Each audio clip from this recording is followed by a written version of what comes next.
Hello à tous, on se retrouve pour un podcast. Oui, je fais un podcast. Alors, c'est, on va dire, le premier épisode. Pour l'instant, je vous avoue que je fais ça un peu en freestyle. Donc, on va dire que cet épisode, c'est l'épisode présentation. Voilà, on va faire dans la simplicité.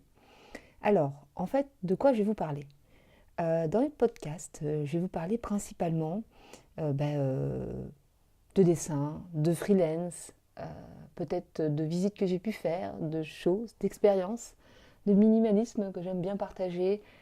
Un peu de tout en fait. C'est un peu une petite annexe où je pourrais vous parler d'un peu de tout. Des choses dont j'ai envie de débattre ou juste des choses où j'ai envie de partager avec vous mon expérience. Et peut-être derrière, que j'aurai la chance de pouvoir avoir la vôtre. Donc c'est parti.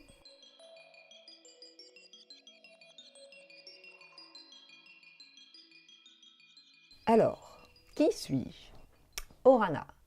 Eh ben, Orana Noctua, c'est mon pseudo d'artiste, parce que effectivement, je suis freelance à la Maison des Artistes.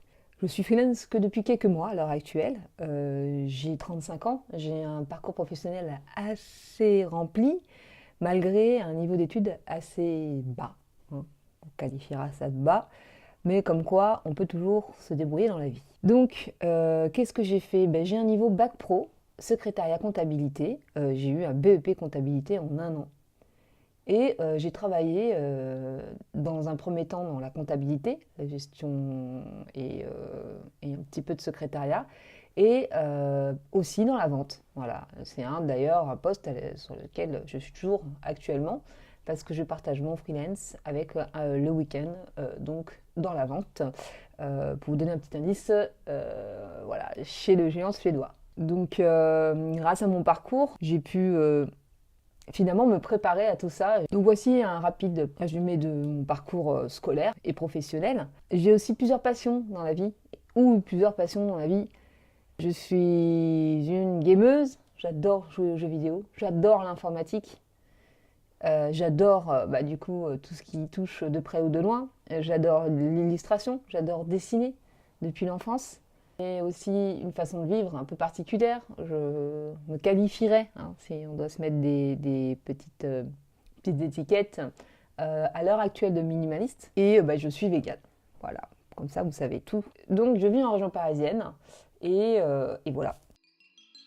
Alors dans un premier temps, j'aimerais que ces podcasts abordent deux, trois sujets principalement, on va dire quatre même, c'est-à-dire le minimalisme, parce que c'est un sujet qui m'intéresse énormément. Le handicap, parce que oui, on en reparlera plus en détail, mais c'est un sujet qui me concerne directement, et sans doute d'autres qui seront peut-être intéressés d'écouter des expériences sur le sujet.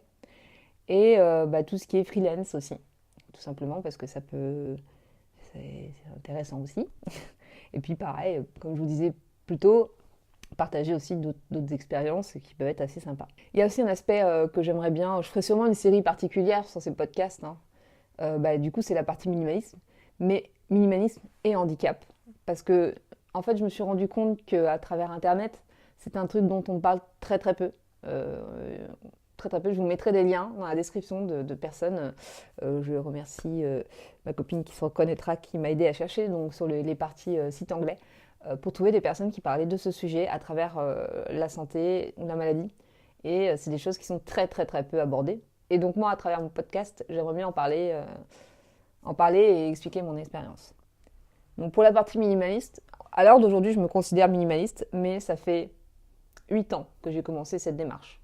Tout simplement, une amie a vu que je commençais à vider parce qu'à la base, je suis une très grosse collectionneuse. Et à cette époque-là, j'étais collectionneuse de jouets vintage des années 80 principalement. Et elle a commencé à voir que je commençais à me débarrasser de mes collections, les revendre et tout ça, que je commençais à épurer.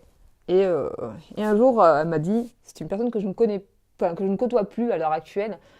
Pas que j'ai eu des problèmes avec elle, hein, mais la vie, des fois, c'est par le chemin des gens. Mais c'est aussi des choses qui sont importantes de croiser certaines personnes dans sa vie pour pouvoir mettre, avancer, mettre des mots sur certaines choses. Et entre autres, elle, c'est elle qui m'a fait comprendre que ma démarche, en fait, c'était typiquement ce qui se passait à cette époque-là, aux États-Unis principalement, le minimalisme.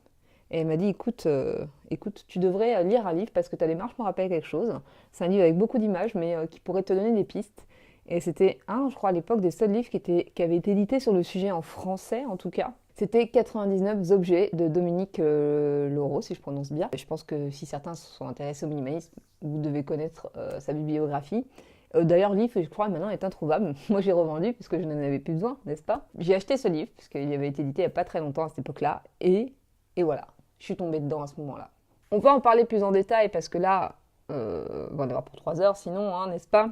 Et puis, je voudrais aborder ça au fur et à mesure, pouvoir donner des thèmes et puis vous puissiez du coup choisir, piocher après quand le nombre de podcasts évoluera pour pouvoir peut-être choisir les sujets qui vous intéressent le plus, les parties dans lesquelles vous voulez peut-être évoluer ou connaître l'expérience d'autres personnes. Donc je pense que pour ce petit podcast présentation, on va s'arrêter là. Soyez indulgents, hein, parce que c'est la première fois que je fais ce genre d'exercice. Et, euh, et je dois dire que je ne suis pas très très détendue dans l'exercice. Donc j'espère quand même que ma voix ne sera pas trop rapide, ni trop lente, ni trop relou, si je puis dire. Et que vous aurez quand même apprécié ces quelques minutes avec moi. Donc, je vais essayer de tenir un planning. Une fois par semaine, vous aurez un article sur le site internet. Une fois par semaine, vous aurez un podcast. Je ne vous dis pas encore les dates et les heures. Hein. Et normalement, une fois toutes les 2 semaines, une petite vidéo YouTube. Alors, ce sera peut-être pas spécialement du fast cam. Hein. Je fais du speed draw, des trucs comme ça, je pense. Mais il y aura un petit rythme comme ça en plus de mon travail de freelance à côté. Donc, c'est vrai que je suis peut-être trop ambitieuse, mais ça aussi, on en reparlera. Donc voilà. Donc sur ce, je vous abandonne, mais pas pour très longtemps, croyez-moi. Et je vous fais plein de bisous et passez une bonne semaine parce que là, on n'est qu'au début. Et peut-être un bon week-end. Bisous.